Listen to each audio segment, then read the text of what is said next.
Hello, everybody, and welcome back to Radio Entrepreneurs, the show that tries to feature the best part of leadership, at least in organizations and organizational leadership.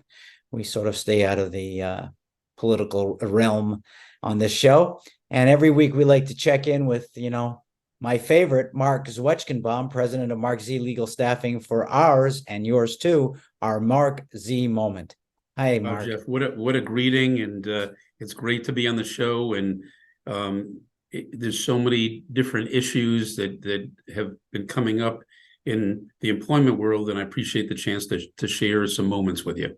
Well, that's great, Marc. And I'm glad that we both color coordinated this morning and have our blues on. Absolutely. The topic that I want to talk to today is something that has become more flagrant over the last few years, and a lot of employers are starting to share their frustration, are resumes that have a lot of typos in them or just are not set up right. And it's interesting because it used to be something that was every once in a while you had that with a candidate, or something we caught or didn't catch because even with spell check or different set of eyes. But now it's becoming more flagrant, and a lot of employers, as the market sort of steadies, are saying, if this person can't have, especially with ways to check it and proof their work, can't have an accurate resume that's typo and mistake-free, then they really don't have attention to detail. So that's something that I wanted to share with our audience. If you're an executive, attorney, partner, management, up and coming, any different type of employee, you really need to be concerned about your resume. I think what happened was years ago, as you know, because you and I go back, when you used to have resumes that were nicely printed out, and you'd go to a printer, copy cop or whatever, to make sure everything was accurate, because it had to be. It was proofed 100 times, and then you mailed it out. Over the years, as it's become easier and easier to send emails and resumes, yes, you have spell check and grammar check, but still a lot of it happens so quickly, and people have a tendency, in prospective employees, to be more immediate with their sending resumes or emails out. That's what's leading to more mistakes.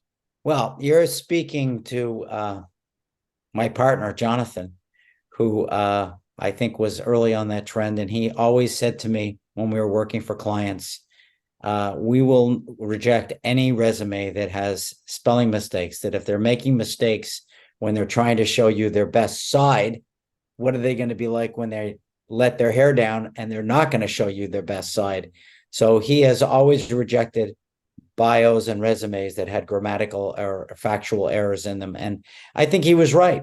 You have to have a bar if you want to create a culture, a firm, steady culture of effectiveness, thought leadership, and efficiencies in an organization. I think that has to be a minimal bar. I agree with you.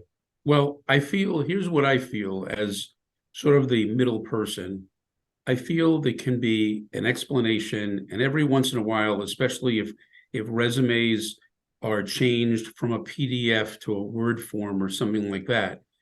But if the typos and the grammar are very flagrant, then you have to really watch that. Then the employer is going to say they're concerned because it's attention to detail. So that is definitely a decisive factor, and that's becoming more and more. We're trying to catch errors ourselves, but sometimes things get missed, and so employees really need to double and triple check and to have a really solid resume when they submit, because as you say, right, that's the honeymoon period, and that's what employers are going to look at. Employers, obviously, I agree with Jonathan. I respect what Jonathan has to say. If there's a good reason, don't lose out on somebody who has potential, but obviously that's going to be a factor in terms of an explanation, what happened.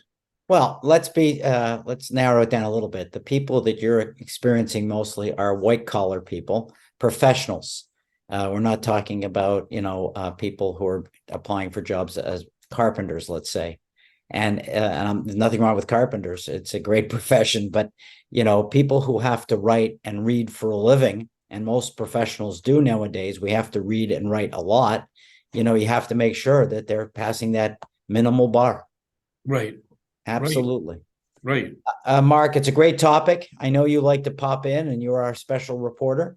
If someone else wants more information about how to recruit, hire, screen the right people, how do they get hold of you, Marc? Well, first of all, go to our wonderful Radio Entrepreneurs website, radioentrepreneurs.com.